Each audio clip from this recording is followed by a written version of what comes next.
Texas, May 19, 1836. Fort Parker. A teenage girl stands frozen as a war club crushes her father-in-law's skull. Beside him, her mother-in-law collapses with a blade buried in her stomach, blood pooling in the dust. Before a single sound escapes her throat, hands grab her body and hurl her onto a horse. She is 6 months pregnant. Her name is Rachel Plummer. Over the next 21 months, she will endure horrors so unspeakable that years later, writing from the safety of her childhood home, she still could not bring herself to put them into words. All she would write was this: "To attempt describing their treatment would only deepen my present anguish, for I recall it with the most profound humiliation, let alone speak or commit it to paper." Rachel Plummer was not unique. Throughout the 1800s, indigenous tribes across the American frontier seized hundreds of women from isolated settlements. A fortunate few were eventually returned to their families through ransom negotiations that dragged on for months or years. Others fled during moments of confusion and walked hundreds of miles through wilderness to reach safety. The majority vanished forever. Those who did come back brought with them memories that would poison their dreams until death. Experiences they struggled to articulate, accounts so disturbing that 19th century newspapers, publications that gleefully described every detail of public executions, occasionally declined to print them completely. These are not campfire tales. These are sworn testimonies delivered in courtrooms, personal narratives written by the survivors themselves and purchased by thousands of readers desperate to learn what truly occurred beyond the frontier. This is the Obscure Chronicles. We do not turn away from difficult history. If you believe these stories deserve to be heard, support this channel with a like and subscribe. What follows is something your history teacher never told you. Let's start at the beginning. The attacks followed a predictable formula. Raiding parties struck at twilight or first light, when shadows made defense impossible and families were most exposed. Remote farmsteads made the easiest prey. Households situated miles from any neighbor, where screams would reach no one. Males died first.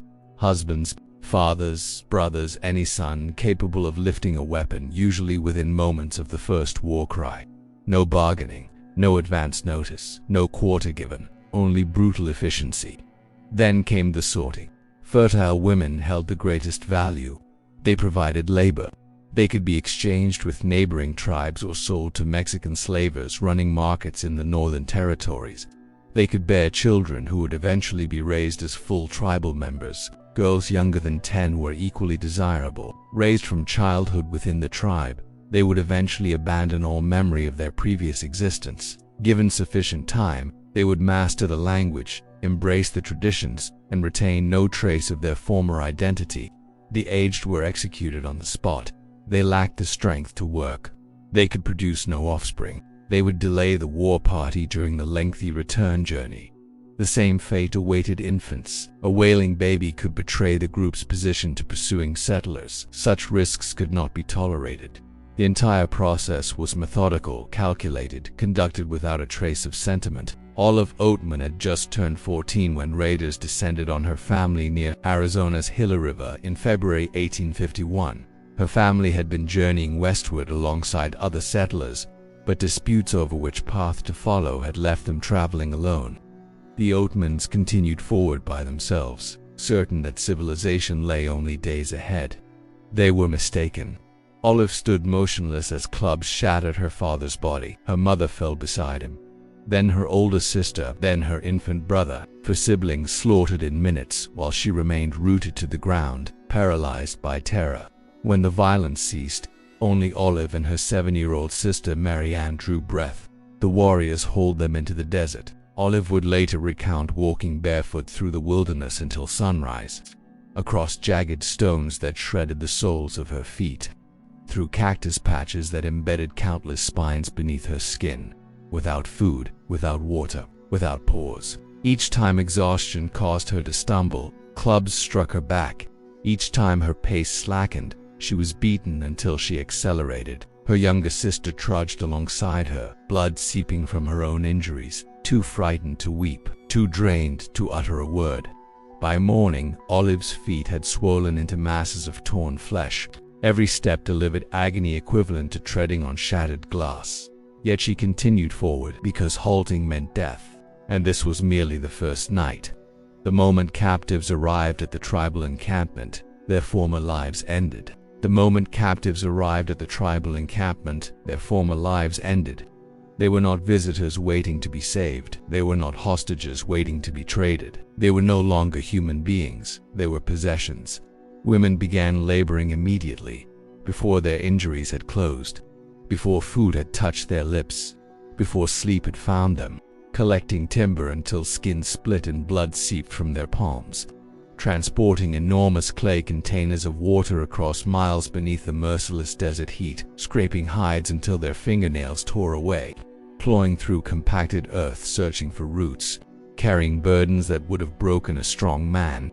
Every task the tribe considered beneath them fell to the captives. Every chore too degrading or too punishing for tribal members became their responsibility.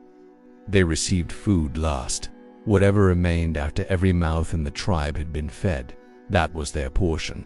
When hunting proved unsuccessful, nothing remained at all. They collapsed with hollow stomachs and rose before sunrise to resume their labor. Rachel Plummer documented her initial months among the Comanches. From the moment light touched the sky until darkness fell, I labored without pause. Whenever my work failed to satisfy them, they struck me with wooden clubs and branches. My existence became nothing but terror, agony, and despair. Violence arrived often and without provocation, for insufficient speed, for visible fatigue, for weeping when suffering overwhelmed them, for uttering English words to fellow captives, sometimes for reasons impossible to identify, simply because they existed, simply because they could not defend themselves, simply because no one would stop it. Olive Oatman endured 12 months of enslavement under the Yavapai before being exchanged to the Mojave tribe. During that year, she and her younger sister Mary Ann were driven to the threshold of death, struck repeatedly, nourished only with food no one else would consume, denied protection from Arizona's scorching days and frozen nights. Mary Ann had seen only 7 years of life. Her fragile frame could not withstand the brutality, the hunger, the relentless toil.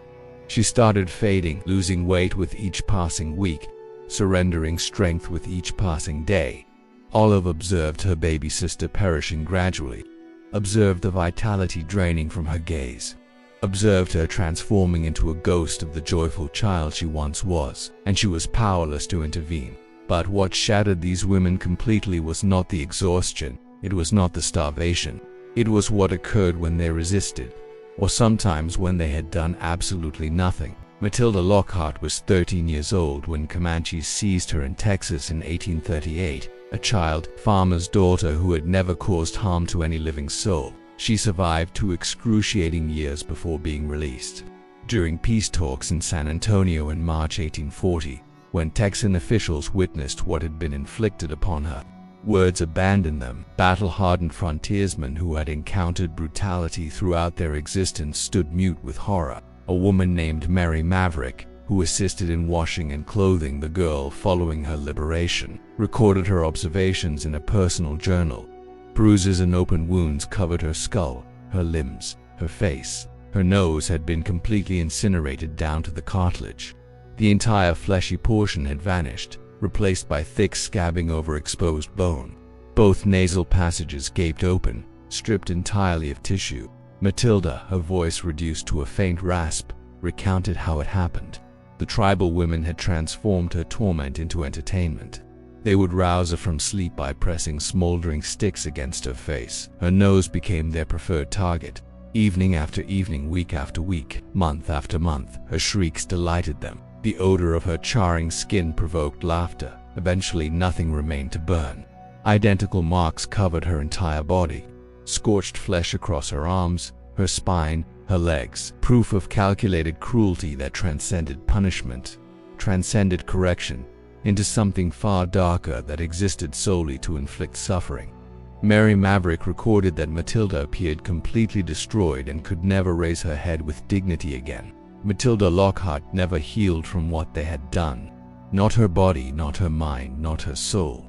She died 2 years following her rescue, her physical form too ravaged to persist, her spirit too thoroughly crushed to desire survival.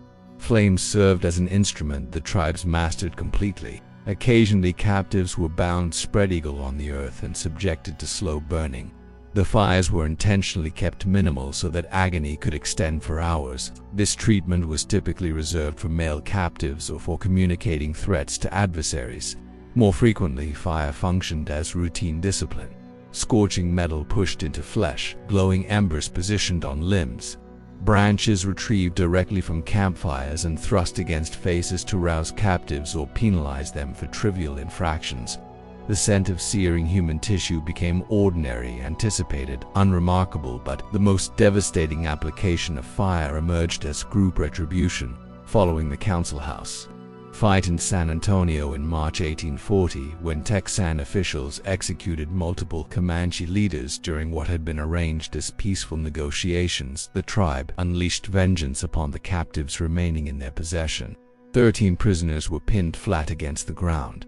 Flames were constructed around their bodies. Modest flames, methodical flames, engineered to maximize torment across maximum duration. The procedure consumed hours. Matilda Lockhart's younger sister numbered among them. She had lived only 6 years. When a separate Comanche group arrived weeks afterward to bargain for other prisoners, they delivered a survivor who recounted everything that had transpired. Every particular, every shriek. The communication was unambiguous. Betray us, and those you cherish will experience suffering beyond imagination. Consider this carefully. Women who had caused no injury to anyone. Farmers, wives, daughters, mothers, children ripped from everything familiar, from everyone beloved, and condemned to years of methodical torment. Some remained captive for months, some for years, some for entire decades. What would you have done if you stood in their position? How long could you have endured? Share your thoughts in the comments. Another ordeal awaited captives, a ceremony engineered to shatter them from the moment of arrival. It was known as running the gauntlet. The prisoner was compelled to sprint between 2 extended columns of warriors wielding clubs, branches, lashes, and whatever else could deliver pain. Every individual lining those rows struck them as they passed. The objective was straightforward: emerge at the far end, still upright. Those who collapsed were pummeled until they stood. Those incapable of standing encountered far worse. The gauntlet fulfilled several functions. It provided amusement for the tribe, a commemoration of the successful raid.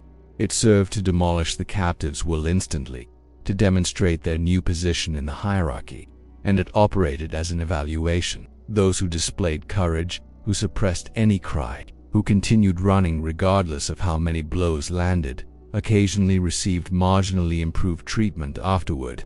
Those who exhibited vulnerability simply attracted additional brutality. Rachel Plummer documented surviving the gauntlet on multiple occasions throughout her 21 months of imprisonment. She discovered rapidly through savage experience that displaying suffering only provoked escalating violence, that weeping only intensified the strikes. Courage earned their respect above all else. She recorded years afterward, "I wish understanding had come sooner." By the conclusion of her captivity, Rachel had discovered how to resist. When one of her captors assaulted her, she pummeled the woman with such ferocity that warriors observing nearby erupted in laughter and applause. They valued her defiance, her determination to remain unbroken. From that moment onward, her circumstances improved, not substantially, but perceptibly. Most captives never uncovered this truth. They persisted as victims, deteriorating further each day until death claimed them in captivity, or ransom finally returned them to families who scarcely recognized them. Certain women encountered an entirely different destiny. They became wives. This might appear to represent improved circumstances. In certain respects it was. Wives consumed meals alongside the tribe rather than surviving on leftovers. They experienced less arbitrary physical violence. They occupied a recognized position within tribal hierarchy. They had someone who, in their particular manner, assumed accountability for them. But consent played no role whatsoever. None. Young women were distributed to warriors as trophies, compensation for victorious raids. They were required to perform every obligation of a spouse, every obligation of a spouse, every obligation, household tasks and beyond. Defiance encountered violence until defiance ceased. Some women ultimately embraced their new existence, not through genuine choice but because embracing it represented the sole path to survival.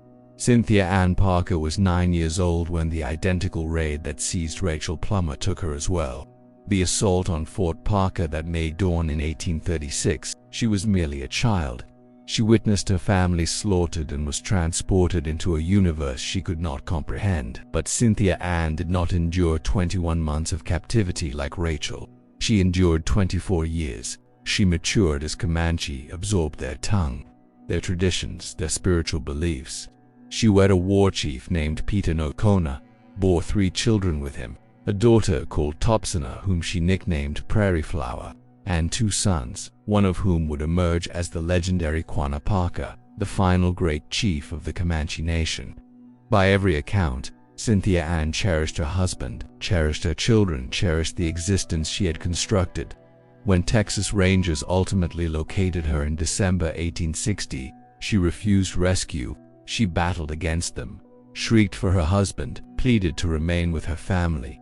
They seized her regardless. Her husband Peter Nocona perished during the raid or succumbed to injuries shortly afterward. Historical records conflict. Her sons fled, and she never encountered them again. Only her infant daughter, Prairie Flower, accompanied her into captivity, because that is precisely what it represented for Cynthia Ann. The rescue constituted a second imprisonment. She devoted the final 10 years of her existence attempting to flee back to the Comanches, back to her sons, back to everything she understood. She never succeeded. She remained under constant observation, monitored by relatives who believed they were assisting her. She perished in 1870, consumed by grief. Certain historians theorize she simply ceased eating after Prairie Flower succumbed to influenza, that she deliberately starved herself, that she selected death over existence among people who had become strangers. She had been extracted from the only family she could recall, and it demolished her. Perhaps nothing exposes the savagery of frontier captivity more starkly than what befell children. Rachel Plummer's 2-year-old son, James, was wrenched from her embrace during the Fort Parker assault. She never glimpsed him again throughout her imprisonment. But her second child's destiny haunts historical memory. Rachel delivered a son 6 months into captivity. For 6 weeks, she nurtured him as circumstances permitted. Then the warriors concluded the infant was impeding her productivity. In her own testimony, "They seized my child from me. I never beheld him breathing again." She was 20 years old. Rachel Plummer was ultimately ransomed. When her father finally encountered her, he scarcely recognized his own daughter. She was skeletal, covered in scar tissue. Her gaze contained something that had not existed previously. She authored her memoir. Among the earliest captivity accounts published in Texas, she conceived again and delivered a healthy son. She died 2 months afterward. Her body simply surrendered. Her son James, the toddler ripped from her arms, was eventually ransomed and reunited with the family in 1842. He had reached 8 years of age. He had existed 6 years among the Comanches, sufficient time to erase all memory of his birth family. Olive Oatman gained freedom following 5 years with the Mojave tribe.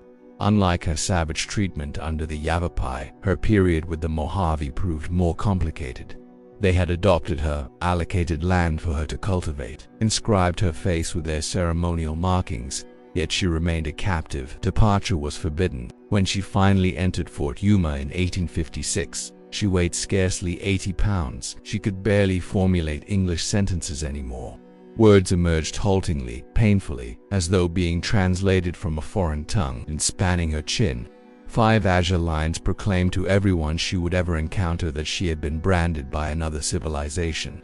Olive achieved notoriety, speaking engagements, a published memoir, a symbol of frontier endurance. She wed a cattle rancher, resided peacefully in Texas for decades, but she never completely recovered who she had once been. Her husband allegedly devoted years to purchasing and incinerating every copy of her book he could locate, attempting to grant her tranquility from a history that refused to release its grip. She maintained a container of Mojave mesquite seeds upon her shelf until her final breath, a modest token of an existence she could never entirely abandon. By the 1870s, historical research suggests that no fewer than 30% of Comanche, Kiowa, and Apache tribal populations possessed captive lineage. The boundary separating settler from indigenous was considerably hazier than 19th-century Americans preferred to acknowledge. Far more intricate than the simplistic narratives of civilization confronting barbarism that periodicals eagerly published. Certain captives achieved complete assimilation. They mastered the language perfectly, embraced every tradition, wed warriors, and produced offspring who matured as full tribal members, retaining no recollection of any alternative existence.